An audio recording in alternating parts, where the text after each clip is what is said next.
ओं जननीं शारदां देवीं रामकृष्णं जगद्गुरुं पादपद्मे तयो श्रित्वा प्रणमामि मुहुर्मुहुः। নমস্কার। মদালসা নিরঞ্জনানন্দ ও মা শারদা এই অনুষ্ঠানে আপনাদের স্বাগতম। আমরা আজ শ্রীরামকৃষ্ণের অন্তরঙ্গ পার্ষদ ঈশ্বরকোটি শ্রীমৎ স্বামী নিরঞ্জনানন্দজি মহারাজের জীবন এবং বিশেষ করে সেই জীবনের একটি খুব উল্লেখযোগ্য দিক নিয়ে আলোচনায় মননে আস্বাদনে থাকবার চেষ্টা করব। আপনারা এই অনুষ্ঠান দেখছেন প্রাণারাম ইউটিউব চ্যানেলে, যেখানে সপ্তাহে 6 দিন সোম থেকে শনিবার রাত্রি 9টা থেকে 10টায় অনুষ্ঠিত হয় শ্রী শ্রী রামকৃষ্ণ কথামৃতকে কেন্দ্র করে কথায় কথায় কথামৃত অনুষ্ঠান। আর এই রবিবারগুলোতে রাত্রি 9টা থেকে 10টায় ওই চ্যানেলেই অর্থাৎ প্রাণারাম ইউটিউব চ্যানেলে শ্রীরামকৃষ্ণের একজন পার্ষদের প্রসঙ্গ থাকে। এর আগে আমরা অদ্ভুতানন্দজি মহারাজের প্রসঙ্গ শুনেছি, আর আজকে নিরঞ্জনানন্দজি মহারাজ। শিরোনামে রয়েছে মদালসার কথা, যার উল্লেখ পাওয়া যাচ্ছে পুরাণে। রানী তিনি, তার সন্তানদের পর পর 3 জন যখন শৈশব, যখন সেই শিশু সন্তান কাঁদছে, তখন রানীমা তাকে উপদেশ দিচ্ছেন যে তুমি কেন কাঁদছো, তুমি তো দেহ নও ইত্যাদি। তা সে কি বুঝছে না, কিন্তু কোথাও একটা মনের মধ্যে তো ওই ভাব জমা হচ্ছে।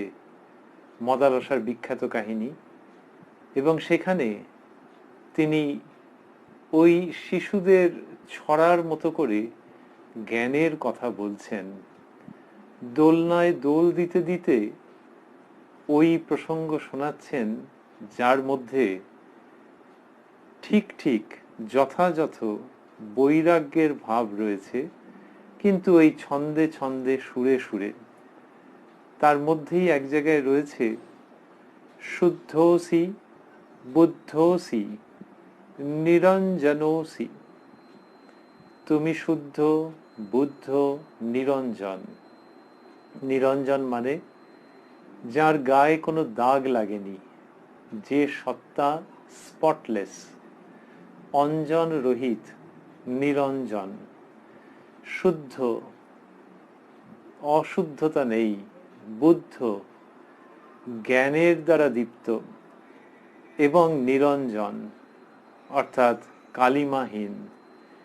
এই অভিধা তিনি দান করছেন, শিশু সন্তানকে শোনাচ্ছেন।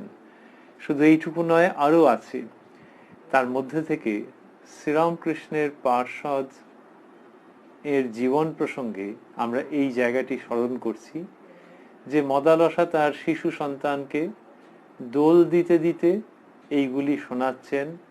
শুদ্ধোসি বুদ্ধোসি নিরঞ্জনোসি। এই সন্তান যখন বড় হয়ে উঠছেন, তখন তার মধ্যে ত্যাগ বৈরাগ্যের ভাব প্রকট হচ্ছে। ত্যাগ বৈরাগ্যের অদ্ভুত সুন্দর স্বাভাবিক বিকাশ হচ্ছে। এবং ওই বিখ্যাত মা, ভারতবর্ষের বিখ্যাত মায়েদের অন্যতমা মদালসা, সেই বিখ্যাত মায়ের সন্তান গৃহত্যাগ করে সন্ন্যাসী হয়ে যাচ্ছেন। এই সন্ন্যাসী হয়ে যাচ্ছেন, কে করছেন সেটি? মা সেই জ্ঞান দান করছেন। সেই জন্য মদালসা ভারতবর্ষের অধ্যাত্ম ইতিহাসে, ভারতবর্ষের কালানুক্রমিক ইতিহাসে একজন বিশেষ ব্যক্তিত্ব। শ্রীরামকৃষ্ণের সঙ্গে কোথায় মিল? শ্রীরামকৃষ্ণের জীবন লীলায় স্বামী নিরঞ্জনানন্দজির সঙ্গে কোথায় মিল? মদালসা তার শিশু সন্তানকে ওই ত্যাগ বৈরাগ্যের কথা শুনিয়েছিলেন, আর একালে পাচ্ছি শ্রীরামকৃষ্ণ শোনাচ্ছেন। তিনি রাজরানী আর ইনি পরমহংস। ইনি কি শোনাচ্ছেন সেইটি মধ্যে যাওয়ার আগে অন্যান্য বারের মতোই আমরা স্বামী নিরঞ্জনানন্দজির জীবন সংক্ষেপে পরিক্রমা করে নেব। স্মরণ করে নেব যে আগের নাম নিত্য নিরঞ্জন ঘোষ। স্মরণ করব যে শ্রীরামকৃষ্ণ যে কজনকে ঈশ্বর কোটি বলে চিহ্নিত করেছিলেন তাদের অন্যতম ইনি। ঈশ্বর কোটি মানে ওই ঈশ্বরেরই অংশে তারা। তাদের জন্ম মানে মানুষের কল্যাণের জন্য, কোনো কর্মক্ষয়ের জন্য সাধারণত যে জন্ম বলা হয় সেই রকম নয়। এরা ঈশ্বরের পার্ষদ, সঙ্গী, সাঙ্গপাঙ্গ। বাবা অম্বিকাচরণ ঘোষ, জন্ম এর রাজারহাট বিষ্ণুপুর গ্রামে। শ্রীরামকৃষ্ণ আবার বলতেন নিরঞ্জন সম্বন্ধে যে শ্রীরামচন্দ্রের অংশে অবতীর্ণ। আর বলতেন নরেন্দ্র, রাখাল, নিরঞ্জন এদের বেটা ছেলের ভাব। জন্মসাল একেবারে নির্দিষ্ট করে জানা যায় না, সম্ভবত 1862-তে জন্ম। তার মানে স্বামীজির থেকে 1 বছরের এদিক ওদিক, 1 বছরের বড়। শ্রাবণ পূর্ণিমায় জন্ম। তারপর কলকাতায় মামার বাড়িতে থেকে পড়াশোনা।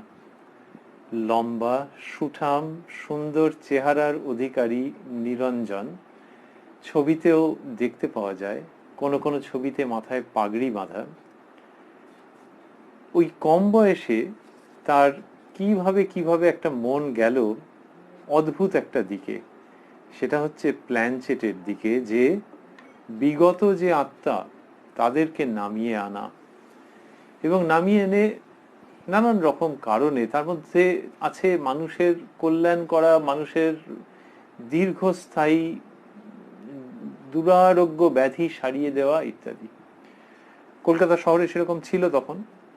সেরকমই একটি প্ল্যানচেটের দলে নিরঞ্জন যোগ দিলেন এবং তার শরীর মনের যা অবস্থা সেইটার জন্য তাকে ওরা মাধ্যম বা মিডিয়াম করলেন। এইভাবে করে চলছিল।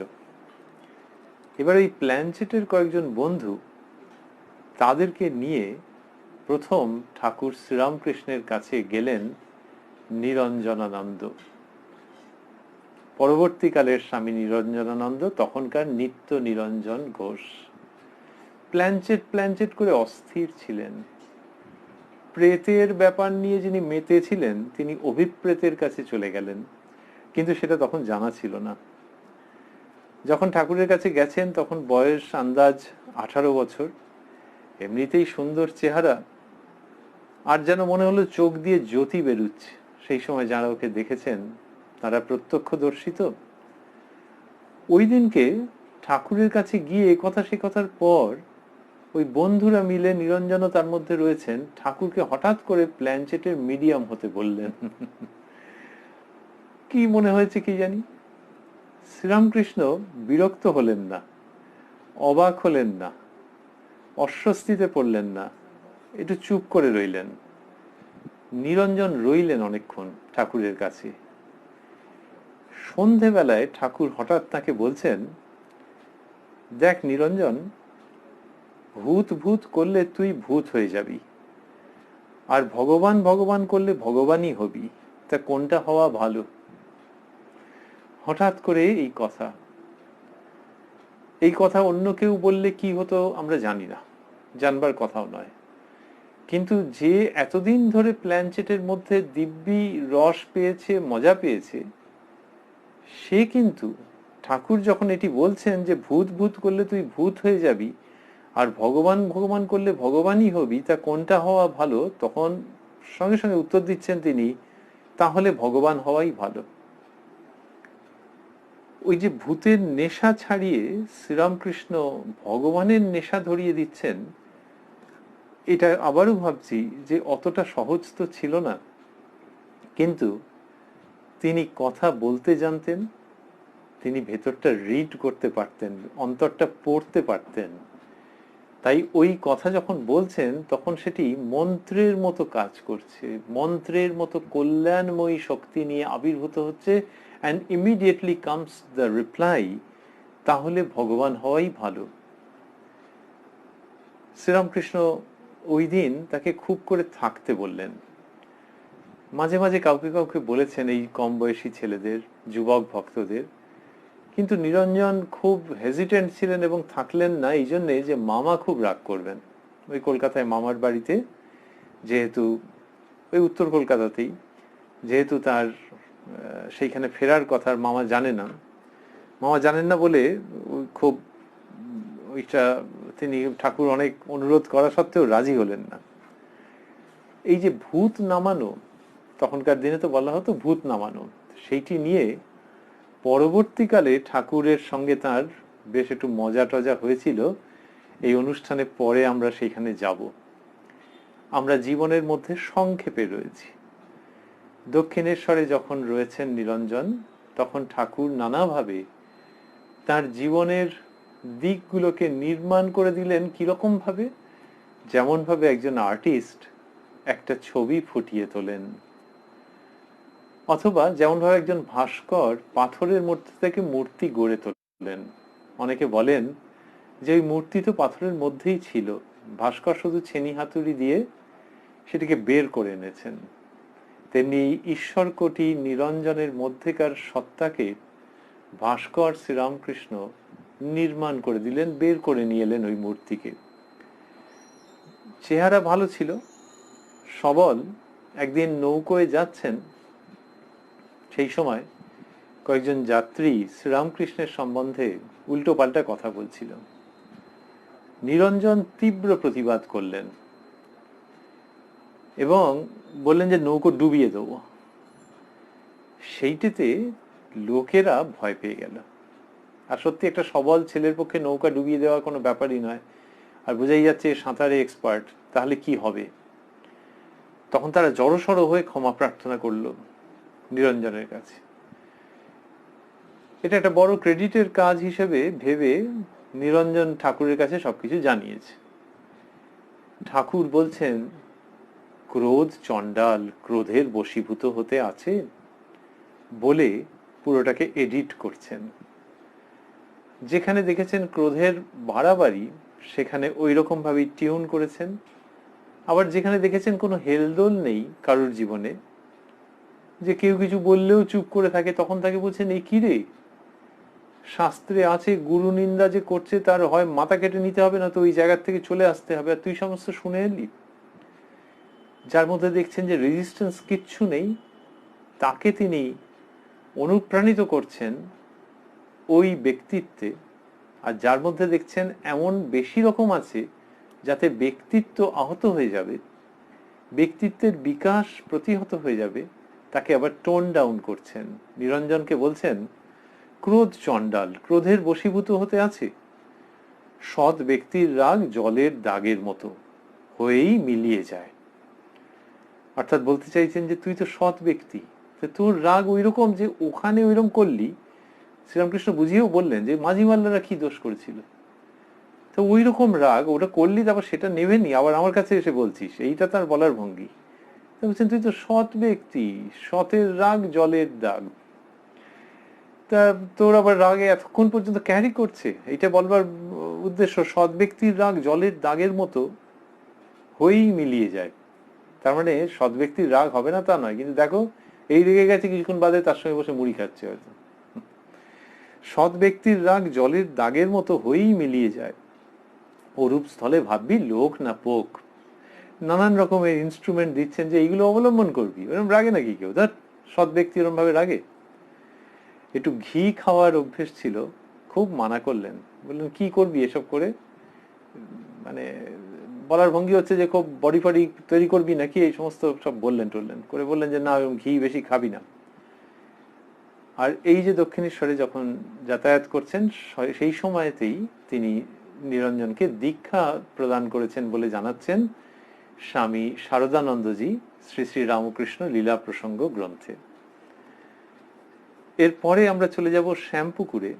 সেখানে কালী পুজোর রাত্র খুব বিখ্যাত, যেখানে গিরিশচন্দ্র ঘোষ শ্রীরামকৃষ্ণকে মা কালী রূপে আবিষ্কার করলেন এবং পুজো দিলেন তাঁর শ্রীপাদপদ্মে। সেই দিনকে দেখা যাচ্ছে নিরঞ্জনকেও ঠাকুরের শ্রী পাদপদ্মে অঞ্জলি দিতে, ব্রহ্মময়ী ব্রহ্মময়ী বলতে বলতে অঞ্জলি দিচ্ছেন ও পায়ে মাথা দিয়ে শ্রী পাদপদ্মে মস্তক স্পর্শ করে প্রণাম করছেন। এইরকম তার ভাব ঠাকুরের প্রতি, সেটা ওই দিনের ঘটনায় দেখা গেল। এদের যে ভাব সেগুলো তো বেশি লেখাজোখা নেই, যেটুকুনি যেটুকুনি আছে তার মধ্যে দিয়ে অনাবিল আনন্দের এবং অনন্ত সম্ভাবনার খবর পাওয়া যায়। কাশীপুরে যখন রয়েছেন শ্রীরামকৃষ্ণ, তখন ঠাকুর নিরঞ্জনকে দেখিয়ে একজনকে বলছেন, খুব সুন্দর ঘটনা। এইরকম সময়ে নিরঞ্জনের মন পরিবর্তিত হয়ে গেছে, ত্যাগ বৈরাগ্য মণ্ডিত পূত পবিত্র সাধকের জীবন তাকে আকর্ষণ করছে। ওই যে আমরা বলছিলাম মদালসা করেছেন, শুদ্ধোসি বুদ্ধোসি নিরঞ্জনোসি সংস্কৃতে আছে। আর শ্রীরামকৃষ্ণ এর কাছে ত্যাগের জয়গান গেয়েছেন। মদালসার ছেলেরা ইনসিডেন্টালি 3 জন ছেলেই সাধু হয়ে গিয়েছিলেন। রাজার আপত্তি হয়েছিল, দুঃখ করেছিলেন যে রাজ্যপাট কে দেখবে। আমরা কাশীপুরে দেখছি যে শ্রীরামকৃষ্ণের উপদেশের ফলে স্বাভাবিকভাবে বৈরাগ্য তৈরি হয়েছে নিরঞ্জনের মধ্যে। ঠাকুর একদিন তাকে দেখিয়ে একজনকে বলছেন, এই নিরঞ্জন বাড়ি গিয়েছিল, তুই বল দেখি কিরকম বোধ হয়। বলছেন বাড়ি গিয়েছিল মানে এখানে থাকেনি, কিছুদিনের জন্য বাড়ি গিয়েছিল, তুই বল দেখি কিরকম বোধ হয়। তখন নিরঞ্জন বলছেন, আগে আগে ভালোবাসা ছিল বটে, কিন্তু এখন ছেড়ে থাকতে পারবার জো নাই। এইটি কাশীপুরে হচ্ছে। বলছেন যে এখন আর ছেড়ে থাকতে পারি না। তো ঠাকুর ওই কথাটা আগে শুনেছিলেন, আবার আরেকজনের কাছে ওরকম ভাবে উল্লেখ করলেন, শুনতে তার ভালো লাগছে যে এখন ছেড়ে থাকতে পারছে না। তাহলে ওই যে বাড়ির থেকে যে চলে আসছে, এই রকমই কি বৈরাগ্যের উপদেশ দিচ্ছেন যে চলে আসতেই হবে? সেরকম ভাবে শ্রীরামকৃষ্ণ বলছেন না, কিন্তু জীবনের যে সত্য সেটাকে দেখাচ্ছেন। কত গৃহী মানুষকে তিনি উপদেশ দিয়েছেন গৃহে ধর্ম আচরণের, আর এই ছেলেকে যেরকম বুঝেছেন সেরকম উপদেশ দিয়েছেন, এবং তার এই ট্রান্সফরমেশন হচ্ছে। শ্রীরামকৃষ্ণ কারুর অমঙ্গল তো চাননি, কিন্তু যার যেটি পথ সেই পথে তাকে ইনস্টল করতে চেয়েছেন, সেই পথে তাকে এগিয়ে দিতে চেয়েছেন। যত মত তত পথ, সেই পথ যেটার দ্বারা তার অভীষ্ট লাভ হবে। ঠাকুর কাশীপুরে একবার বলেছিলেন যে আমার এখন যে অবস্থা, নিজের শরীর দেখিয়ে তো বলতেন যে এখানকার যেরকম অবস্থা তাতে যে দেখবে মুক্ত হয়ে যাবে, শুধু তার জন্য শরীরটা আর বেশি দিন থাকবে না, আয়ু কমে যাবে। এরকম একটা কথা শুনে নিরঞ্জন খুব কেঁপে গিয়েছিলেন, এবং তিনি ঠিক করলেন যে না, ঠাকুরের কাছে কাউকে না হলেও বেশিরভাগকেই যেতে দেবো না, একেবারে খুব যেখানে বুঝবো সেখানে যেতে দেবো করে তিনি নিচে পাহারাদারের কাজ করলেন, যে ঠাকুরের ওখানে যেতে দেবো না। শরীর খারাপ, তার উপরে ওই রকম তার আধ্যাত্মিক অবস্থা, তাকে যতদিন পারি ধরে রাখবো আর নিচ থেকে যেতে দেবো না, একদম পুরো গার্ড দিয়ে রাখবো। সেই নিয়ে সাংঘাতিক লাঠালাঠি, এমনিতেই স্টাউট চেয়ার, আর একবারে নিজেদের মধ্যে চেনা জানা লোক সেও আটকে দিচ্ছেন তিনি, গিরিশবাবু আসবেন আসবে, সে তারপর আবার আরেকজনকে বোঝাচ্ছেন যে আরে উনি তো আলাদা ব্যাপার, আচ্ছা ঠিক আছে। সে ভয়ঙ্কর স্ট্রিক্ট গার্ড একেবারে, যে ঠাকুরের ওখানে যেতে দিচ্ছেন না। এই যে নিরঞ্জন মহারাজ, এই ফাঁকে আমরা ভেবে রাখছি যে ওই রকম করতেন, স্বামীজি বলতেন লাঠিবাজি করে, ভালোবেসে বলেছেন, কিন্তু ভেতরে ভেতরে কোমল স্বভাব। কোথায় যোগীন মহারাজের, কোথায় বলরাম বাবুর, কোথায় অন্য কারুর, যেখানে যার শরীর খারাপের কথা শুনছেন, কত কত ক্ষেত্রে নিরঞ্জন মহারাজ ঝাঁপিয়ে পড়ে তার জন্য সেবা করেছেন। এবং ঠাকুরের একেবারে পরিমণ্ডলের মধ্যে যে মানুষগুলো, তাদের জন্য যে তা নয়, অন্যদের সম্বন্ধেও দেখা যায় খুব খুব কোমল ভাব ছিল।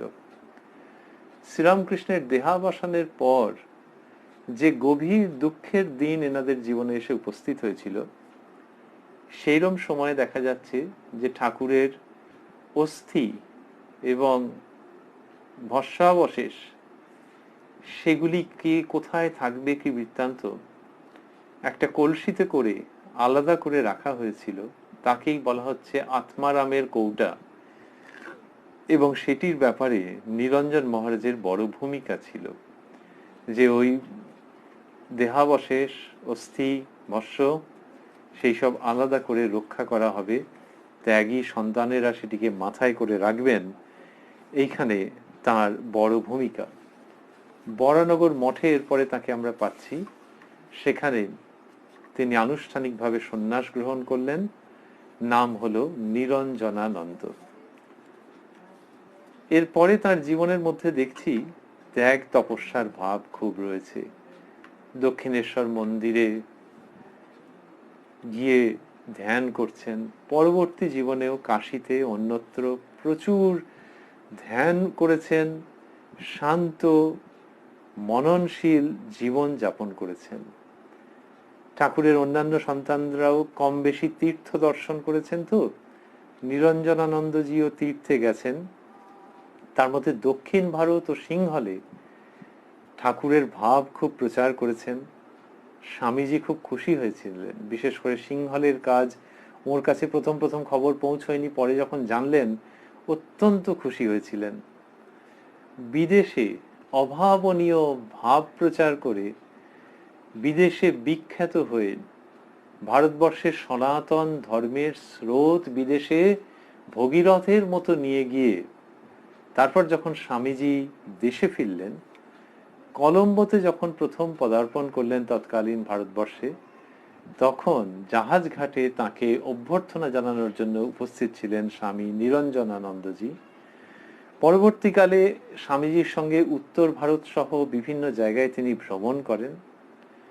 কাশীতে যখন নিরঞ্জনানন্দজি ছিলেন, তখন তাকে কেন্দ্র করে সেখানে চারুবাবু, শ্রীযুক্ত কেদারনাথ প্রমুখ কয়েকজন যুবক অত্যন্ত আগ্রহের সঙ্গে ত্যাগ তপস্যাপুত জীবনের ব্রতে একত্র হয়েছিলেন। এরা নিরঞ্জনানন্দজিকে যেন কেন্দ্র করে, নিউক্লিয়াসের মতো করে তাকে কেন্দ্র করে সব একটা ভাব নিয়ে আর সংসারে ফেরত গেলেন না। মাঝারি রকমের বড় একটি ইতিহাস, খুব বড়ও নয় খুব ছোটও নয়। এরা নিরঞ্জনানন্দজিকে প্রদর্শক রূপে পেলেন।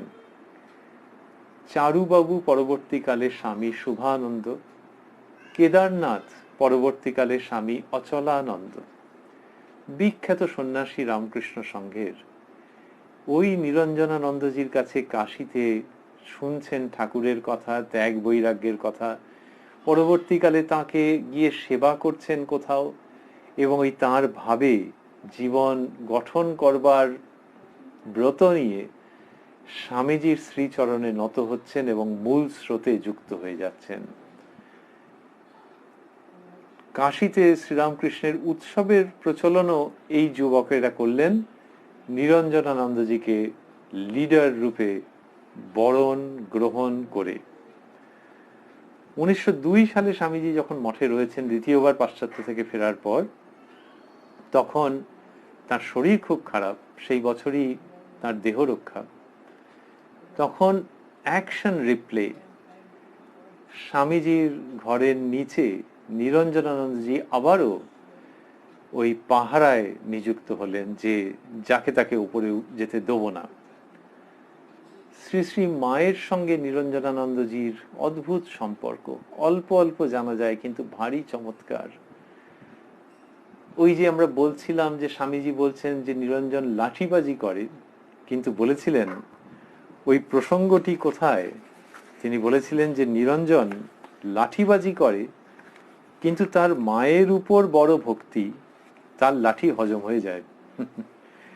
এই যে কথা তিনি বলছেন, এটি ওই কারণে যে মাতৃভক্তির একটা আলাদা পরাকাষ্ঠা নিরঞ্জনানন্দজির মধ্যে দিয়ে দেখা গেছে। আমরা সেই প্রসঙ্গে পরে আসব। আপাতত ভাবছি যে হরিদ্বার বা হরিদ্বার, সেইখানে মহারাজের দেহাবসান। ডিসেন্ট্রি ছিল, ক্রনিক ডিসেন্ট্রি, তার সঙ্গে উনি বুঝতেই পেরেছিলেন মনে হয় শেষের দিকে ওনার আচার আচরণ থেকে যে শরীর থাকবে না বেশি দিন। হরিদ্বারে চলে গেলেন, ক্রনিক ডিসেন্ট্রি, পরে কলেরা হলো, হয়ে মাত্র আন্দাজ 42 বছর বয়স যখন, তখন 1904 সালের 9 মে তার দেহত্যাগ। এই পর্যন্ত ভেবে আমরা ফিরব হরিদ্বার থেকে দক্ষিণেশ্বরে। দক্ষিণেশ্বরে ফিরব সেই যুবক 18 বছরের ছেলে নিরঞ্জনের কথায়, দক্ষিণেশ্বরের ঠাকুরের কাছে যিনি গেছেন তার কথায়। সেই প্রসঙ্গে যেখানে কিনা ঠাকুর বলেছিলেন যে দেখ নিরঞ্জন, ভূত ভূত করলে তুই ভূত হয়ে যাবি, আর ভগবান ভগবান করলে ভগবানই হবি, তা কোনটা হওয়া ভালো। তার আগে ভাবছি যে ভূতের প্রসঙ্গ এসছে ওই প্ল্যানচেটের জন্য। তো নিরঞ্জনানন্দজি পরে নিজ মুখে বলেছিলেন যে প্ল্যানচেট করতেন বটে, কিন্তু একবার একজন বড় লোক এসে উপস্থিত হয়েছিলেন রোগ সারিয়ে দিতে হবে বলে। কি রোগ? সেই বড় লোকটি বলেছিলেন যে 18 বছর ধরে তার অনিদ্রা, সেইটি সারানোর জন্য এই প্ল্যানচেটের দলের ছেলেদের কাছে তিনি এসেছিলেন। এইটাতে নিরঞ্জনের মনে, নিত্য নিরঞ্জন ঘোষের মনে একটা গভীর রেখাপাত হয়েছিল যে এত বড় লোক কিন্তু মনে শান্তি নেই। 18 বছর ধরে ঠিক মতো ঘুমোতে পারেনি লোকটা, তাহলে ধন সম্পত্তি তো অসার, দু চোখের পাতা এক করতে পারছে না। এই বৈরাগ্যের ভাব সেই প্ল্যানচেটের একটা টুকরো অভিজ্ঞতা থেকে খুব বেশি রকম ভাবে মনকে অধিকার করেছিল, বাট ইট ওয়াজ কনস্ট্রাকটিভ। শ্রীরামকৃষ্ণের কাছে গেলেন, তখন ঠাকুর ওইটা বললেন যে ভূত ভূত করলে তুই ভূত হয়ে যাবি, আর ভগবান ভগবান করলে ভগবানই হবি, তা কোনটা হওয়া ভালো। এইখানে আমরা মদালসাকে স্মরণ করছি, যিনি যেরকম ভাবে বলতে পারেন। মদালসা তো শিশু সন্তানকে টিউন করেছিলেন ওইভাবে, শুদ্ধোসি বুদ্ধোসি নিরঞ্জনোসি। এখন ছোট বয়স তো, মনের উপর ইমপ্রেশন পড়ছে, বড় হয়ে শুনছে মায়ের কাছে। আর এই যখন গেছে 18 বছর বয়স, তাহলে অনেক রকমের সংস্কার রয়েছে। ওই ধনী ব্যক্তির থেকে একটা হয়েছে, একটু মনটা যেন আঘাত পেয়েছে যে আচ্ছা পয়সা করি তাহলে শেষ নয়, পয়সা করি থেকে হলোটা কি। কিন্তু 18 বছরে তো অনেক সংস্কার হয়েছে। সেইখানে শ্রীরামকৃষ্ণ যখন বলছেন যে আর ভগবান ভগবান করলে ভগবানই হবি, তা কোনটা হওয়া ভালো, এবং তার উত্তরে নিরঞ্জন যখন বলছেন তাহলে ভগবান হওয়াই ভালো, তখন আমাদের মনে হয় যে মদালসা পুরাণের সময় যা করেছেন, একালে শ্রীরামকৃষ্ণ সেটি করছেন, কিন্তু একালে the task was more difficult. সুন্দর দেখতে সংসার যাকে বরণ করে নিতে চাইবে বা নিতে চায়, সেই রকম একটি ছেলের কাছে ভগবানের কথা বলছেন, যার আবার মনের মধ্যে সব হিজিবিজি চিন্তা ছিল, সেই ছেলের কাছে বলছেন, আর সে তার উত্তরে বলছে যে তাহলে ভগবান হওয়াই ভালো।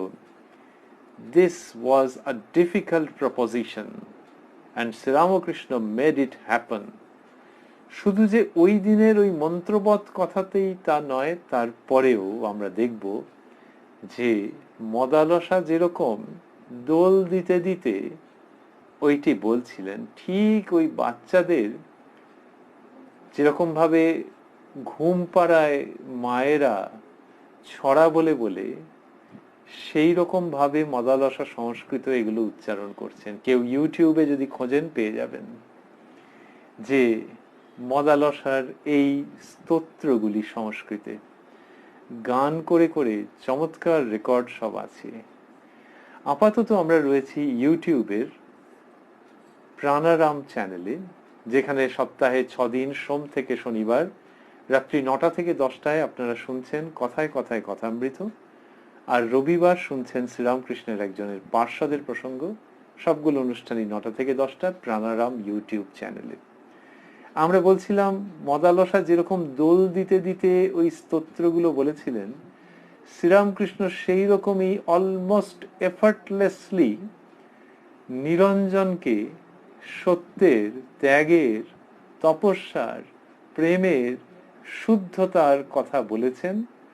এবং তার ফলে হয়েছে কি, বাবা মা হয়তো এমনি নাম দিয়েছিলেন নিরঞ্জন, কিন্তু ওই যে আমরা বলছিলাম যে পাথরের মধ্যে থেকে মূর্তি বের করে নিয়ে আসা, সেই রকম এই প্ল্যানচেট অনেক কিছুর মধ্যে মেলানো মেশানো যে সত্তা, তার থেকে অঞ্জনবিহীন নিরঞ্জনকে তুলে নিয়ে আসছেন, চয়ন করে আনছেন, নির্মাণ করে নিচ্ছেন, লোকেট করছেন, আবিষ্কার করছেন শ্রীরামকৃষ্ণ একালের মদালসার ভূমিকায়, এবং তার থেকেও অনেক বেশি। মদালসার ক্ষেত্রে হলো কি, যে ছেলে চলে গেল, এক্ষেত্রে আমরা দেখব একটু অন্যরকম ব্যাপার আছে। ওই প্রথম দিন যখন শ্রীরামকৃষ্ণ এসব বলেছেন, সেই দিনই তিনি সংসারী লোকের কথা বলছেন নিরঞ্জনকে। বলছেন, দেখ, তুই যদি সংসারে ৯৯টি উপকার করিস আর একটা অপকার করিস, তবে লোকে আর তোকে দেখতে পারবে না। কিন্তু ঈশ্বরের কাছে তুই যদি ৯৯টি অপরাধ করিস আর একটা তার প্রীতির কাজ করিস, তাহলে তিনি তোর সব অপরাধ মার্জনা করবেন। মানুষের ভালোবাসায় আর ভগবানের ভালোবাসায় এত তফাৎ জানবি। ওই সংসারের দিকে অঙ্গুলি নির্দেশ করছেন যে মানুষের এরকম স্বভাব, একটা খুঁত পেলে ওইটা নিয়েই বলতে থাকে। আর ঈশ্বর, তুই যদি একটা তার প্রীতির কাজ করিস, মানে ঈশ্বরকে আলাদা করে তাকে কিছু নাওয়াতে খাওয়াতে বলা হচ্ছে না, তার প্রীতির কাজ। তার প্রীতির কাজ কি? সত্যকে ধরে থাকা, ন্যায় পরায়ণ হওয়া, মানুষের প্রতি দয়া রাখা, এগুলোই তো বড়রা বলেন। তো ঈশ্বরের একটা প্রীতির কাজ, তার প্রীতির একটা কাজ করলে তিনি তোর সব অপরাধ মার্জনা করবেন, এইটি শ্রীরামকৃষ্ণ বলছেন। ওই দোল দিতে দিতে বলার মতো করে বলা। আমরা যদি আমাদের মতো জায়গা থেকে ভাবি যে মানুষে ৯৯টা ভালো কাজ করে একটা করলে সেইটে আর লোকে আর তোকে দেখতে পারবে না, তার মানে এটা সাধারণত মানুষের এরকম স্বভাব বলতে চাইছেন শ্রীরামকৃষ্ণ। অন্যদিক থেকে আবার যদি দেখা যায় যে ভগবান হচ্ছেন যিনি ওইরকম করেন, একটা হলে একটাই মনে রাখেন, প্রীতির কাজ। এরা যদি ভাবি যে আচ্ছা, সব মানুষে কি গুনে গুনে ওরকম হবে নাকি, যে ১০০টা কেস যদি নিই, যে সেখানে ৯৯টা ভালো করে একটা খারাপ করেছে, তাহলে সে একটাকেই মনে রাখছে, সবার মধ্যে হবে না, তা হবে না। অনেকে আছেন যারা উন্নত, এটা একটা অ্যাভারেজ লক্ষণ বলা হলো নিশ্চয়ই।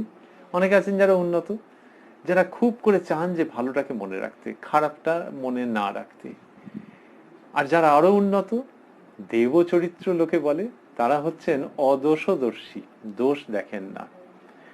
দোষ দেখেন না মানে তিনি বলেন না যে ওইটা আরো দোষ করুক, কিন্তু কি অদ্ভুত ব্যাপার, এই যে দোষ দেখছেন না, একেবারে চোখে পড়ে গেছে তাও দেখছেন না, গুণের দিকটাতে নজর রাখছেন, তা দ্বারা আপনিই মানুষের সংশোধন হয়ে যায়।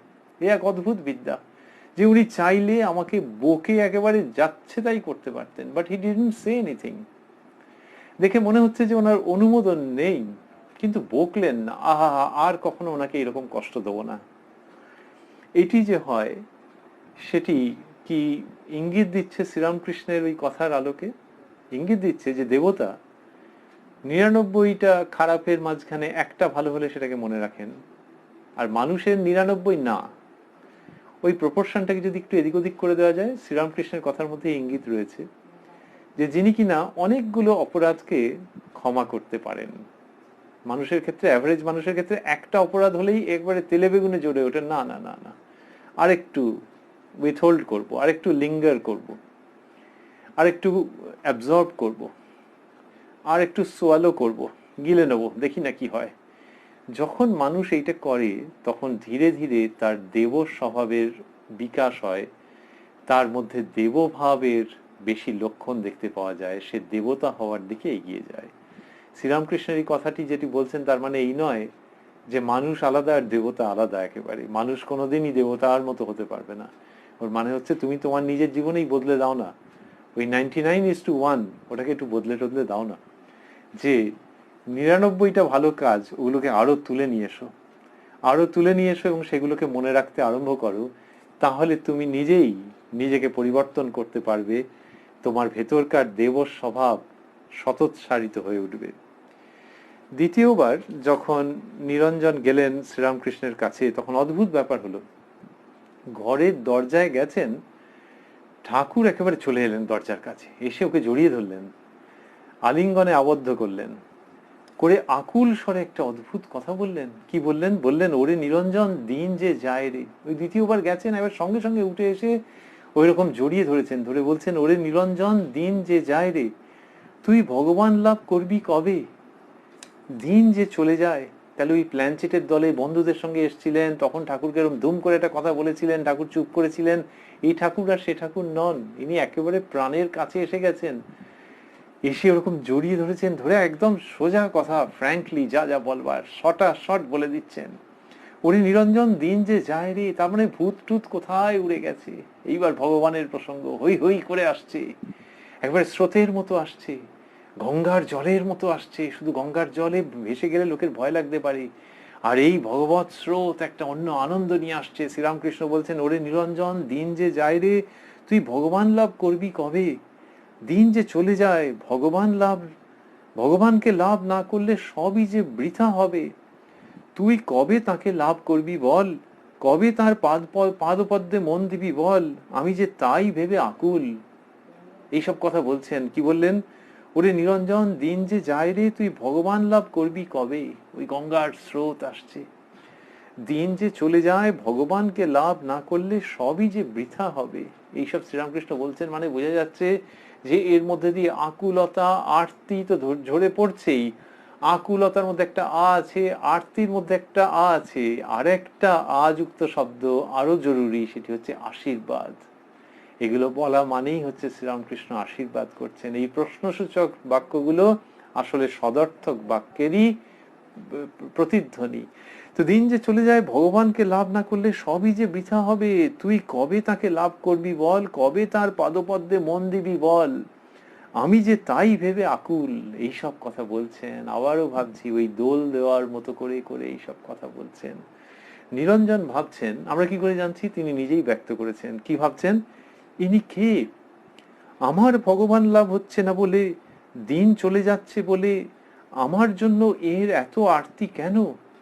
পরের জন্য এই কি অহৈতুকী ভালোবাসা, এই যে অহৈতুকী, যে কিচ্ছু তো চাইছেন না, চাইছেন যে তোর যাতে ভগবান লাভ হয়। এইটি শ্রীরামকৃষ্ণ যে বলছেন, ওই দরজার কাছে এসে দাঁড়িয়েছেন, এসে শ্রীরামকৃষ্ণ বলছেন। আমরা তাই বলছিলাম, মদালসা খুব খেটেছেন তার সন্তানের জন্য, সংস্কৃত এসব বলেছেন, আর সন্তান হয়তো বড় বড় চোখ করে করে শুনেছে। আর এখানে শ্রীরামকৃষ্ণ বলছেন, আর এই ছেলে নিরঞ্জন তার কাছে একবারে নতুন রকম। ওই সন্তানের কাছে যখন বলেছেন, হি ডিডন্ট আন্ডারস্ট্যান্ড সংস্কৃত, কিন্তু ইনি বাংলা বুঝতে পারছেন, কানের মধ্যে দিয়ে একবারে মনে চলে যাচ্ছে। এই বলছেন যে পরের জন্য একই অহৈতুকী ভালোবাসা। ওই মদালসার সন্তান ওইগুলো হয়তো ভাবেননি, চোখ বড় বড় করে শুনেছে। আর নিরঞ্জন বলছেন যে পরের জন্য একই অহৈতুকী ভালোবাসা। তাহলে এই যে এটার কোনো মানে পাওয়া যাচ্ছে না, মাথা মুন্ডু কোনো মানে নেই যে কেন উনি আমার জন্য এটা বলছেন, কিন্তু ভালোবাসাটা প্রচন্ড, ওই এক্সপ্রেশন থেকে বুঝতে পারছি, এখান থেকে বুঝতে পারবো না, ইট কাঠ পাথরও বুঝে যাবে, এই যেন ভঙ্গি। কিন্তু এর কোনো কারণ নেই, এরকম তো জীবনে দেখিনি যে অকারণে এই ভালোবাসা যে কবে ভগবান লাভ হবে। তাহলে ভগবান লাভ মানে কি জন্যে? শাস্ত্রে বলা হচ্ছে যে তাকে পেলে আর কিচ্ছু পাওয়ার থাকে না, কোনো রকমের বেদনা থাকে না, অতৃপ্তির কোনো আক্ষেপ থাকে না। তো সেই সর্বশ্রেষ্ঠ বস্তুটি যাতে পেয়ে যান, তার জন্য এরকম করছেন।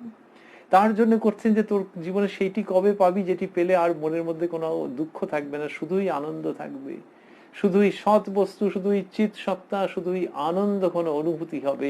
এই সব বলছেন কেন? অহৈতুকী। নিরঞ্জন অবাক হয়ে যাচ্ছেন। 3 দিন সেই বেলাতে তিনি, সেবারেতে তিনি দক্ষিণেশ্বরে রইলেন। 3 দিন থেকে চতুর্থ দিনের দিন মামার বাড়িতে এলেন। সে মামা খোঁজা পাতা করেছেন, রেগে টেগে গেছেন, কিন্তু সে আলাদা কাহিনী। নিরঞ্জন 3 দিন ঠাকুরের কাছে থাকলেন। শ্রীরামকৃষ্ণকে দেখা যাচ্ছে যে তিনি মাস্টারমশাইকে বলছেন, এক জায়গায় মাস্টারমশাইয়ের সঙ্গে একাধিকবার নিরঞ্জনের কথা বলেছেন, এত সব মাস্টারমশাইয়ের ছাত্রস্থানীয়। এক জায়গায় বলছেন, তোমায় নিরঞ্জনের সঙ্গে দেখা করতে বলছি কেন? সে সরল, ইহা সত্য কিনা এইটি দেখবে বলে। ঠাকুরের নিজস্ব ভঙ্গি, যে আমি দেখেছি কিন্তু আমার ভুলও হতে পারে, মানে ভঙ্গিটা হচ্ছে এই যে তুমি তো মাস্টারমশাই লোক, তুমি আবার দেখো তো। এইটা একটা। আরেকটা হচ্ছে উনি তো জানেন কি উত্তর হবে, সেজন্য আরেকবার শুনতে চাইছেন তার সম্পর্কে যার প্রতি তার কোট আনকোট অহৈতুকী ভালোবাসা।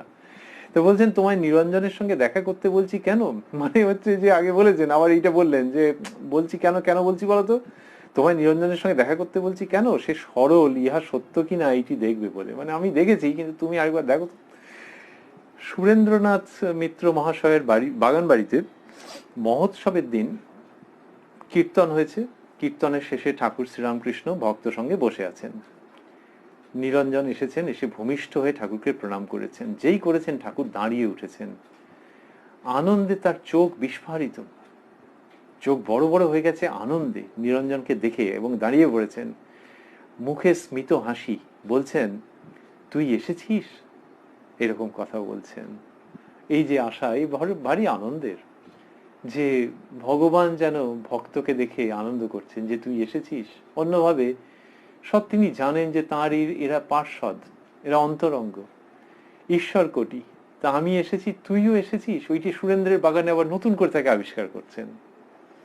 মাস্টারমশাইকে বলছেন দেখো এই ছোকরাটি বড় সরল, সরলতা পূর্বজন্মে অনেক তপস্যা না করলে হয় না, কপটতা পাটোয়ারি এসব থাকতে ভগবানকে পাওয়া যায় না। এই নিরঞ্জন মহারাজের সম্পর্কে এই সরলতার কথা ঠাকুর বহুবার বলেছেন। তা মাস্টারমশাইকে বলছেন দেখো এই ছোকরাটি বড় সরল। আগে বলেছিলেন তুমি একটু চেক করবে, আর সুরেন্দ্রের বাগানে নিজের মনের কথা ব্যক্তই করলেন বেশ আরাম করে, আয়েশ করে। সরলতা পূর্বজন্মে অনেক তপস্যা না করলে হয় না, কপটতা পাটোয়ারি এসব থাকতে ভগবানকে পাওয়া যায় না। ইন দ্য মিন টাইম নিরঞ্জন কি করেছেন, চাকরিতে জয়েন করেছেন, মায়ের জন্য আর্ন করতে আরম্ভ করেছেন। সেই সময় কি করবেন আসলে, এইটা হচ্ছে তাদের সেই পিরিয়ড যে ঠিক করতে পারছেন না, কারণ সংসারের একটা ধারা আছে তো, আর ঠাকুরের কাছে এইরকম, সেখান থেকে বাড়ি গিয়ে থাকতে মন চাইছে না, ঠাকুরকে এত ভালোবাসছেন মন চাইছে না, কিন্তু ওই মাঝামাঝি একটা অবস্থা। সেই রকম সময় ওই সুরেন্দ্রবাবুর বাগানে বললেন ঠাকুর দেখ তোর মুখে যেন একটা কালো আবরণ পড়েছে, এসব দেখতে পেতেন তিনি। তুই আপিসের কাজ করিস কিনা তাই পড়েছে, আপিসের হিসাবপত্র করতে হয়, আরো নানা রকম কাজ আছে, সর্বদা ভাবতে হয়। সংসারী লোকেরা যেমন চাকরি করে তুইও চাকরি করছিস, তবে একটু তফাৎ আছে। এই চাকরিটাতে শ্রীরামকৃষ্ণের সমর্থন নেই, কারণ এই ছেলের রাস্তা আলাদা। সবাইকে কি উনি চাকরি ছাড়তে বলেছেন তা না, কিন্তু এই ছেলের পথ আলাদা, তাকে তিনি কোনো দাসত্বের মধ্যে থাকতে দিতে চাইছেন না, সেটা মন নিতে পারছে না। কিন্তু মুখের উপর একটা কালো আবরণ পড়েছে, কিন্তু একটা কোথাও একটা ব্যাপার আছে, একটা এক্সেপশন আছে। বলছেন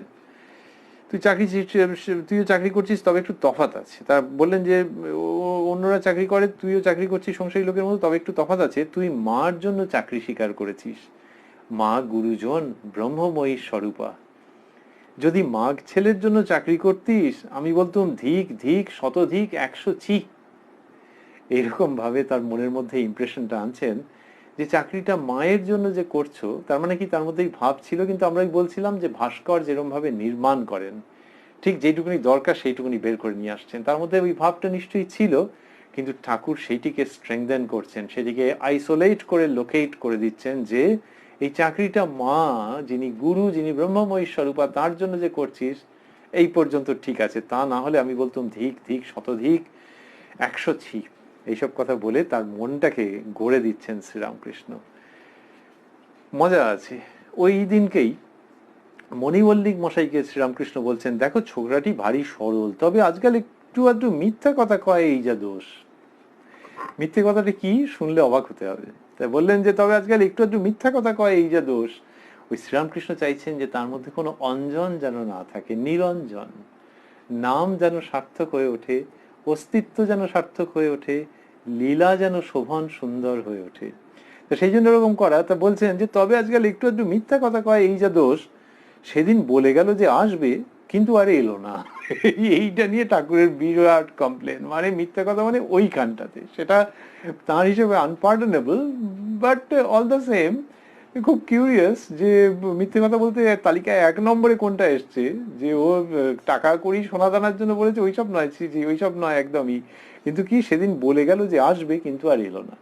সেই নিরঞ্জন যাকে ওই সুরেনবাবুর বাগানে দেখে তিনি এবার দাঁড়িয়ে উঠেছেন, আর চোখ আনন্দে গোল গোল হয়ে গেছে, বড় বড় হয়ে গেছে চোখ, সেই তার সম্পর্কে স্বাভাবিকভাবে এই কমপ্লেনটা আছে এবং একেবারে ধারা কত সেই সত্য মিথ্যার ধারায় নিয়ে গিয়ে ফেলেছেন, নিয়ে গিয়ে বলেছেন যে তবে আজকাল একটু আধটু মিথ্যা কথা কয় এই যা দোষ, সেদিন বলে গেল যে আসবে, সেদিন বলে গেল যে আসবে কিন্তু আর এলো না, সেখানেই শেষ নয়, আবার সাক্ষীকে তুলেছেন কাঠগড়ায়। নিরঞ্জনকে বলছেন যে তাই রাখাল বলছিল তুই হৃদয়ে এসেও দেখা করিস নাই কেন। রাখাল চন্দ্র সাক্ষী, নিরঞ্জন কাঠগড়ায় দাঁড়িয়ে, তিনি বলছেন আমি হৃদয়ে সবে 2 দিন এসেছিলাম, এই বলতে তখনকার মতো আচ্ছা ঠিক আছে কেস ডিসমিসড, এরকম শ্রীরামকৃষ্ণ করলেন। কিন্তু ওই তার যে সরলতা এইটি ভালোবাসছেন, আর তাকে বারবার করে বলছেন যে সত্যে প্রতিষ্ঠিত থাকতে, আর তার মধ্যে যে অনাসক্তি সেটির কথাও মাস্টারমশাইয়ের সঙ্গে শেয়ার করছেন ঠাকুর শ্রীরামকৃষ্ণ। শ্রীমকে বলছেন দেখছো না নিরঞ্জনকে, তোর এই নে আমার এই দে, ব্যাস আর কোনো সম্পর্ক নাই, পেছুটান নাই, এরকম বলছেন।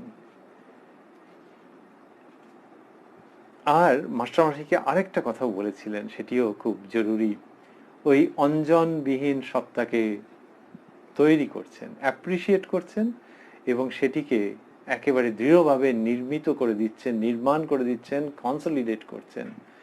মাস্টারমশাইকে একদিন বলছেন যে নিরঞ্জনকে তোমার কিরূপ বোধ হয়? মাস্টারমশাই বলছেন আজ্ঞা বেশ চেহারা।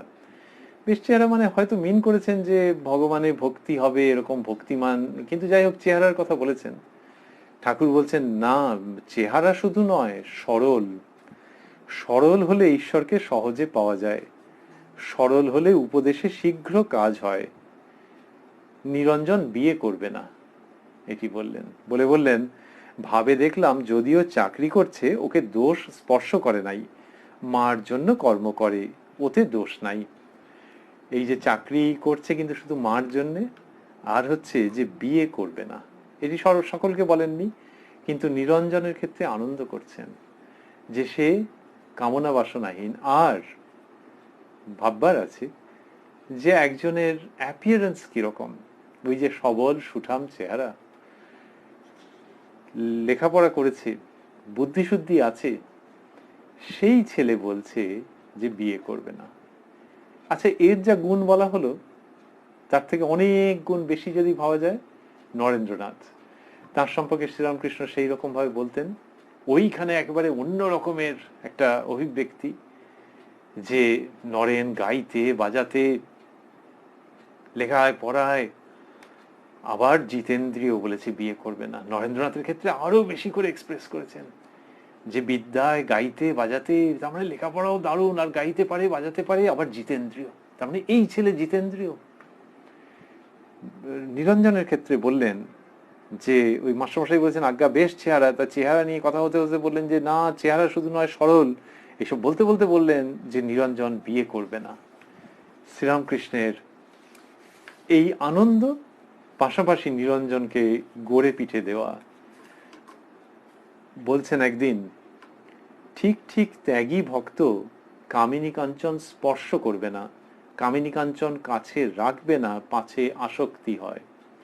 ভারতবর্ষের যে সন্ন্যাসের বিরাট ঐতিহ্য সেটিরই অনুবর্তী হয়ে যেন নতুন দৃঢ়তার সঙ্গে এবং যুগ প্রয়োজনে যেভাবে বলা দরকার সেইভাবে উচ্চারণ করছেন শ্রীরামকৃষ্ণ। বলছেন ঠিক ঠিক ত্যাগী ভক্ত কামিনী কাঞ্চন স্পর্শ করবে না। অন্যত্রও বলেছেন তো যে মৌমাছি শুধু ফুলে বসে, আর এমনি মাছি ফুলেও বসে বিষ্ঠাতেও বসে। এই সব কথা তিনি উপযুক্ত ত্যাগী সন্তান, যে ভবিষ্যৎ জীবনে ত্যাগের জীবন বরণ করবে, সানন্দে সগৌরবে দৃঢ়তার সঙ্গে শক্তির সঙ্গে সেই জীবন যাপন করবে, তার কাছে বলছেন ঠিক ঠিক ত্যাগী ভক্ত কামিনী কাঞ্চন স্পর্শ করবে না, নট অনলি দ্যাট, কামিনী কাঞ্চন কাছে রাখবে না, পাছে আসক্তি হয়। ওই ভাবছি আবারও মাঝে মাঝে রিওয়াইন্ড করে যাচ্ছি যে সেই ভদ্র মহিলা, সেই রানী, আর গুটিসুটি মেরে শুয়ে থাকা তার শিশু সন্তান, বা বসে থাকা শিশু সন্তান, শুদ্ধোসি বুদ্ধোসি নিরঞ্জনোসি, এইটি যে বলছেন। আর এখানে সহজ বাংলা ভাষায় পাচ্ছি, ঠিক ঠিক ত্যাগী ভক্ত কামিনী কাঞ্চন স্পর্শ করবে না, কামিনী কাঞ্চন কাছে রাখবে না, পাছে আসক্তি হয়। আর ওই মায়ের ভালোবাসা সেটি এখানে আছে তো, আবার হ্যাঁ আছে, অন্য রূপে আছে, অবাক করে দেওয়া রূপে আছে। কাশীপুরে শ্রীরামকৃষ্ণ একদিন হঠাৎ নিরঞ্জনকে বলছেন, ওই জন্য আমরা বলছিলাম যে যুগে যুগে বদলায় এক্সপ্রেশনগুলো, অন্য শক্তি সংযোজিত হয়ে যায়, শুদ্ধ প্রেমপূর্ণ আধ্যাত্মিকতার চমকপ্রদ বিবর্তন হয়। কাশীপুরে শ্রীরামকৃষ্ণ বলছেন নিরঞ্জনকে, তুই আমার বাপ, তোর কোলে বসবো। এ বাৎসল্য রস কত রকম ভাবে শতোৎসারিত হচ্ছে ভাবা যায় না। একদিন বলরাম বাবুর বাড়িতে ভাবাবিষ্ট হয়ে শ্রীরামকৃষ্ণ বলছেন নিরঞ্জনকে, আলেখ নিরঞ্জন, এই কথা বলছেন। আলেখ নিরঞ্জন কথাটি কোত্থেকে এলো? অন্য ধর্ম সম্প্রদায়ের মধ্যে আছে অলখ নিরঞ্জন বা আলেখ নিরঞ্জন। অলখ মানে অলক্ষ্য, যাকে দেখতে পাওয়া যাচ্ছে না, সেই শুদ্ধ মুক্ত বুদ্ধ স্বভাব যিনি, সেই পরমাত্মা যিনি, অলখ বা আলেখ। এবং তার ধর্ম কি? নিরঞ্জন, কোনো অঞ্জন নেই, কোনো কালিমা নেই, আলাদা করে তাকে চিহ্নিত করা যায় না, কিন্তু তিনি সর্বব্যাপী, অলখ নিরঞ্জন। শ্রীরামকৃষ্ণ বললেন আলেখ নিরঞ্জন, অদ্ভুত অদ্ভুত সব উক্তি। বলরাম বাবুর বাড়িতে এটি বললেন, নিরঞ্জন আয় বাপ। আবার ওই মদালসাকে মনে পড়ছে, আর এই আধুনিক বাংলা উচ্চারণ, নিরঞ্জন আয় বাপ, খারে নেরে, কবে তোকে খাইয়ে জন্ম সফল করব। তুই আমার জন্য দেহ ধারণ করে নররূপে এসেছিস, এই কথা শ্রীরামকৃষ্ণ বলছেন। ওই দিনই অন্য সময় বলছেন তার সম্বন্ধে, দেখো না নিরঞ্জন কিছুতেই লিপ্ত নয়, ওকে দেখি যে একটা জ্যোতির উপর বসে রয়েছে। এইটা বলছেন নরেন্দ্রনাথ সম্পর্কে, নরেন্দ্রনাথ নিরঞ্জন সম্পর্কে বলছেন শ্রীরামকৃষ্ণ। ওই যে বলছেন ওকে দেখি যে একটা জ্যোতির উপর বসে রয়েছে। এই জ্যোতির প্রসঙ্গ ধরে ধরে আমরা চলে যাব লাটু মহারাজের কথায়। লাটু মহারাজের কথায় তিনি বলছেন যে নিরঞ্জন ভাইকে ঠাকুর একদিন ভাবাবেশে ছুঁয়ে দিলেন, তাতেই 3 দিন 3 রাত্রি তার চোখের পাতা পড়েনি, কেবল জ্যোতি দেখেছে আর জপ করেছে। তা বলছেন যে 3 দিন 3 রাত্রি চোখের পাতা পড়েনি, লাটু মহারাজ বলছেন। অনুমান করা যায় যে দক্ষিণেশ্বরের প্রসঙ্গ, আবার অন্যত্রও হতে পারে, শ্যামপুকুর কাশীপুরেও হতে পারে। বলছেন যে কেবল জ্যোতি দেখেছে আর জপ করেছে। তারপর লাটু মহারাজ বলছেন 3 দিন জীব থেকে তার জপ ছুটে যায়নি, 3 দিন জীব থেকে তার জপ ছুটে যায়নি, ভারী ভূত নামাতো কিনা। তাই তিনি মস্করা করে বলেছিলেন, এবার আর জেসে ভূত নামেনি। লাটু মহারাজ বলছেন, এবার আর জেসে ভূত নামেনি, একেবারে ভগবান ভূত ঘাড়ে চেপেছে, তোর সাধ্য কি যে তুই তাকে ঘাট থেকে নামাস। এটি লাটু মহারাজ বলছেন যে ঠাকুর বলেছিলেন যে এবার আর জেসে ভূত নামেনি, একেবারে ভগবান ভূত ঘাড়ে চেপেছে। কখন? ওই যে ঘটনা ঘটছে যে 3 দিন চোখের পাতা পড়ছে না, যে এইবার বোঝো, কেবল জ্যোতি দেখছে আর জপ করছে। তাই বলছেন যে এবারে আর জেসে ভূত নামেনি, একেবারে ভগবান ভূত ঘাড়ে চেপেছে।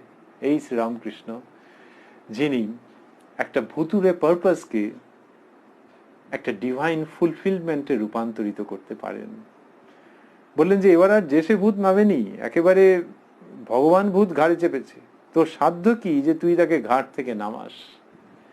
আমরা প্রসঙ্গের শেষের দিকটাতে এসেছি। ওই যে মদালসা যেরকম ভাবে শিশু সন্তানকে নিরঞ্জনের কথা বলে, শুদ্ধ বুদ্ধ নিরঞ্জন সত্তার কথা বলে, দোল দিতে দিতে, ছড়া কাটতে কাটতে, গান শেখাতে গান শোনাতে শোনাতে তীব্র বিচার বিবেক প্রসূত বৈরাগ্য দৃষ্টিতে গড়ে দিচ্ছেন, আধুনিক কালে শ্রীরামকৃষ্ণের ক্ষেত্রে সেটি আমরা দেখছি। তবে হ্যাঁ, ওর ওই 3 ছেলে সংসার থেকে চলে গিয়েছিলেন, ইনিও সংসার ত্যাগ করলেন, কিন্তু এর জীবনে নতুন করে একজন মা এলেন, যাকে অনেকে বলেছেন জন্ম জন্মান্তরের মা, যাকে বলা হয়েছে যে পৃথিবীর সমস্ত মায়ের সমষ্টি। গানে বলা হয়েছে মা শারদা সম্বন্ধে, নিখিল মাতৃ হৃদয় সাগর মন্থন সুধা মূরতি। সমস্ত পৃথিবীতে মায়ের হৃদয়ের মধ্যে যে সুধা রয়েছে, সেই সুধা মন্থন করে মাগো এই শারদা রূপে তুমি নির্মিত হয়েছ। নিখিল মাতৃ হৃদয় সাগর মন্থন সুধা মূরতি।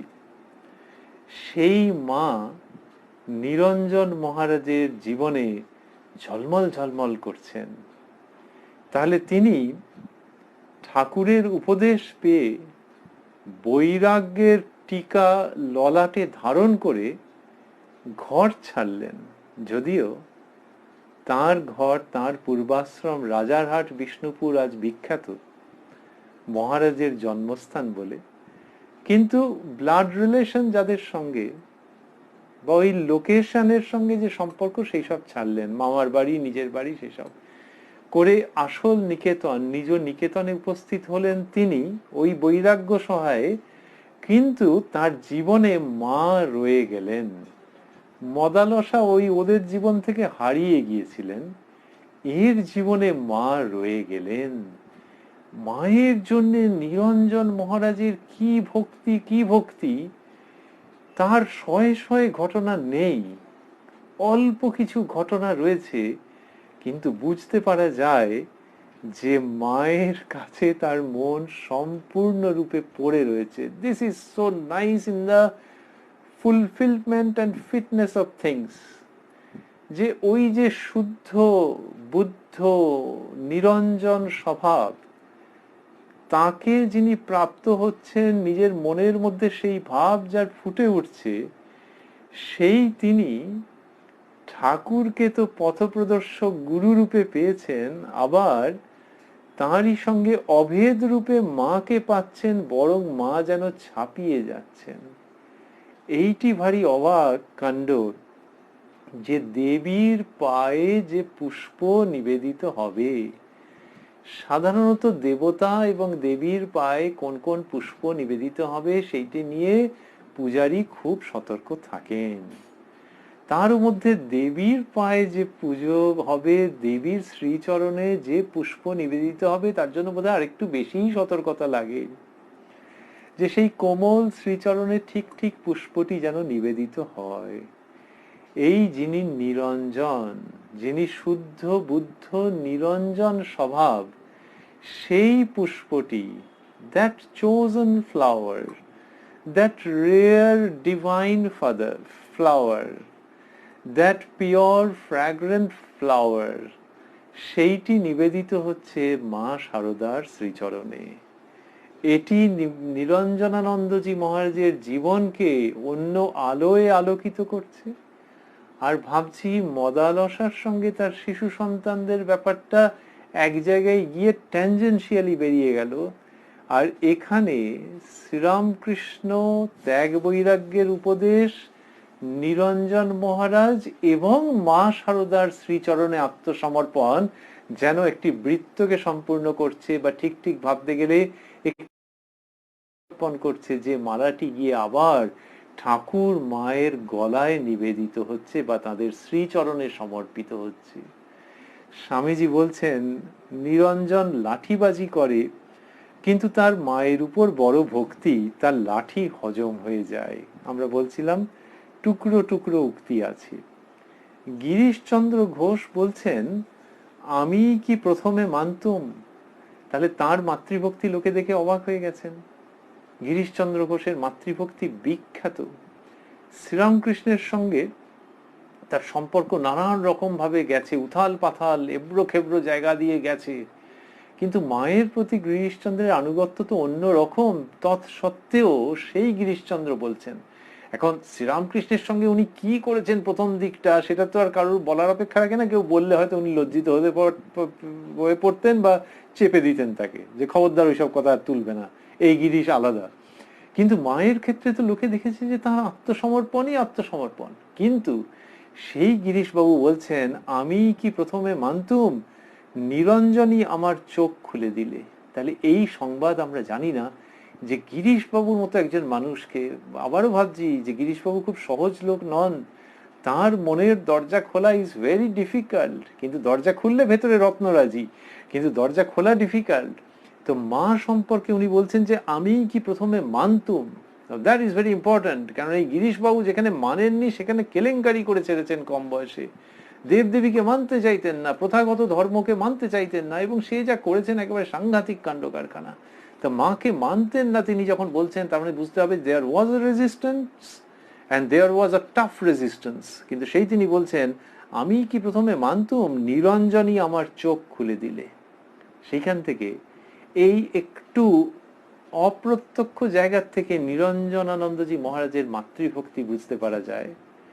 এবং সেটা কিরকম, যখন পুষ্প দেবীর চরণে নিবেদিত হচ্ছে, তখন সেই পুষ্প সবসময় তো বলতে পারে না, না যে ফুল বলে ধন্য আমি, ধন্য আমি মাটির পরে, এরকম ভাবেই হয়তো বলতে চায় যে মায়ের শ্রীচরণে এসে আমরা যদি গানের বাণীকে একটু আমাদের মতো নবনির্মাণ করে নিই, তো মায়ের শ্রীচরণে এসে পুষ্পের যে আনন্দ হয় সে তো বলতে পারে না, কিন্তু অনুমান করা যায় যে তার জীবন সার্থক হয়ে যায়। তেমনি নিরঞ্জনের জীবন সার্থক হচ্ছে, স্বামী নিরঞ্জনানন্দজির জীবন সার্থক হচ্ছে শ্রী শ্রী মায়ের শ্রীচরণে এসে, এটি অনুমান করা যায় এই গিরিশবাবুর মতো উক্তির থেকে, স্বামী বিবেকানন্দের মতো উক্তি থেকে। গিরিশবাবু যেখানে বললেন নিরঞ্জনই আমার চোখ খুলে দিলে, তার স্ত্রী এবং সন্তানের অকাল মৃত্যু হয়েছিল, সেই যে শোক, সেই সময় নিরঞ্জনানন্দজি তাকে শ্রী শ্রী মায়ের কথা বলেছিলেন, এবং তাকে পরে নিয়ে গিয়ে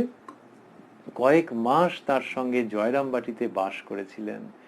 আর ওই যে মাকে চেনা, আবারও ভাবছি যে সেটা খুব একটা সহজ ছিল না। অন্য একজন গুরু ভাইকে স্বামীজি চিঠিতে লিখেছিলেন যে মা ঠাকুরুন কি বস্তু এখনো বুঝতে পারোনি, ক্রমে পারবে। সেখানে সেই স্বামীজি নিরঞ্জনানন্দজি সম্পর্কে বলছেন যে কিন্তু তার মায়ের উপর বড় ভক্তি, তার মায়ের উপর বড় ভক্তি, তার লাঠি হজম হয়ে যায়। লাঠিটা ওরকম সাংকেতিক অর্থে বললেন, কিন্তু মায়ের উপর বড় ভক্তি, এটি যে বলছেন আমরা নিরঞ্জনানন্দজির কথার মধ্যে রয়েছি যে ওইটা, ওই মা ঠাকুরুন কি বস্তু বুঝতে পারোনি, তার মানে তাকে যে বুঝবে সে যে অনেক কথাই এক্সপ্রেস করবে তার কোনো মানে নেই। নিরঞ্জনানন্দজির ক্ষেত্রে এরকম দেখতে পাওয়া যাচ্ছে একটা অন্তর্লীন মাতৃভক্তি, সুগভীর মাতৃভক্তি। স্বামী বিবেকানন্দ যেটা টের পেয়ে উক্তি করছেন, আর গিরিশবাবু বলছেন যে আরে সেই তো আমাকে মাকে চেনালো, এইভাবে করে বলছেন। আর নিরঞ্জনানন্দজির যখন শেষ অবস্থা, ওই আমাশা রোগ কমছে না, এবং জীবনীকার লিখছেন যে তিনি একরকম বুঝতেই পেরেছিলেন যে শরীর থাকবে না, তখন হরদুয়ারে চলে যাবেন বলে ঠিক করলেন। সেটি 1904-এর সময়কার কথা, এবং সেই সময় তার আগে তিনি মায়ের কাছে গেলেন। মা তখন কলকাতায়। মায়ের কাছে গিয়ে নিরঞ্জনানন্দজির একেবারে অন্য রকমের একটা রূপ দেখা গেল। তিনি মায়ের কাছে গিয়ে আবদার করলেন যে মা যেন তার সমস্ত কিছু করে দেন, তার জন্য রান্না করে দেন, রেঁধে বেড়ে তাকে যেন খাইয়ে দেন। এটি নিরঞ্জনানন্দজির শেষ দিককার অদ্ভুত অবস্থা, যারা দেখেছেন অবাক হয়ে গেছেন। আর মা তার এই সন্তানের সেবা যত্ন সমস্ত করেছেন before his departure for Haridwar, or before his final departure, which cannot be told final, কারণ তিনি তো আমাদের মধ্যে রয়ে গেছেন, শ্রীরামকৃষ্ণকে নিয়ে রয়েছেন, শ্রী শ্রী মাকে নিয়ে রয়েছেন। কিন্তু সেই সময় হরিদ্বারে চলে যাওয়ার আগে, হরদুয়ারে যাওয়ার আগে মায়ের কাছে ওই রকম আবদার করে বললেন যে মা যেন রেঁধে দেন, খাইয়ে দেন। মা সেই সব করলেন। আর বিদায় নেওয়ার আগে মায়ের পায়ে পড়ে অধীর ভাবে কাঁদতে আরম্ভ করলেন নিরঞ্জনানন্দজি মহারাজ। এই সব দৃশ্য আমরা কি বর্ণনা করব, কিন্তু মায়ের পায়ে পড়ে কাঁদছেন। এই কান্না কিসের জন্যে? হরিদ্বারে চলে যাচ্ছেন বলে, হরিদ্বারে বলে? আমাদের তো মনে হয় না। এই কান্না আনন্দের কান্না বলে মনে হয়। শ্রীরামকৃষ্ণের চোখ দিয়ে আনন্দাশ্রু বিগলিত হতো, মাস্টারমশাই লিখেছেন। ঈশ্বরের জন্য কে কাঁদছে বল, ঠাকুর বলতেন। যে লোকে মাঘ ছেলের জন্য ঘটি ঘটি কাঁদে, ঈশ্বরের জন্য কে কাঁদছে বল। অ্যান্ড হিয়ার উই হ্যাভ নিরঞ্জনানন্দজি মহারাজ, যিনি হরিদ্বারে যাওয়ার আগে মায়ের পায়ে মাথা ঠেকিয়ে অধীরভাবে কাঁদছেন। ভাবতে ইচ্ছে করে সঙ্গত কারণেই যেটি আনন্দের কান্না, যে এবার তিনি শেষ যাত্রায় যাচ্ছেন, এই নরদেহের শেষ হবে, আর তারপরেই তিনি ঠাকুর মায়ের অভয় রাজ্যে গিয়ে উপস্থিত হবেন। সেই আনন্দে এই কান্না, মায়ের পায়ে মাথা রেখে। এই নিরঞ্জনানন্দজি আমাদেরকে মনে পড়িয়ে দিচ্ছেন মদালসাকে, যে সন্তান যায়নি গো, সন্তান ত্যাগ বৈরাগ্যে মণ্ডিত হয়েছে, আর তারপরে পায়ে মাথা রেখেছে জননীর, যিনি জগৎ জননী, যার মধ্যে জগতের সমস্ত মা হাসতে হাসতে জলজল করে বিরাজ করছেন। তাই মদালসা, নিরঞ্জনানন্দ ও মা শারদা, এই সব মিলে এক অপরূপ রূপচিত্র তৈরি হচ্ছে, একটি ছবি তৈরি হচ্ছে, একটি পিকচার তৈরি হচ্ছে, একটি পেইন্টিং তৈরি হচ্ছে। সেই পেইন্টিং এর কথা ভাবছি আমরা। নিরঞ্জনানন্দজিকে মনে পড়ছে, মদালসার তো ছবি নেই, তাকে মনে পড়ছে, মা শারদাকে মনে পড়ছে, যার ছবি আছে। এই সমস্ত মনে পড়ছে নিরঞ্জনানন্দজি, মদালসা, মা শারদা। আর এদেরকে নিয়ে যে অপরূপ চিত্রটি, সেটি অঙ্কন করেছেন যে চিত্রকর, সেই শ্রীরামকৃষ্ণকে মনে পড়ছে, তার স্মিত হাস্যকে মনে পড়ছে।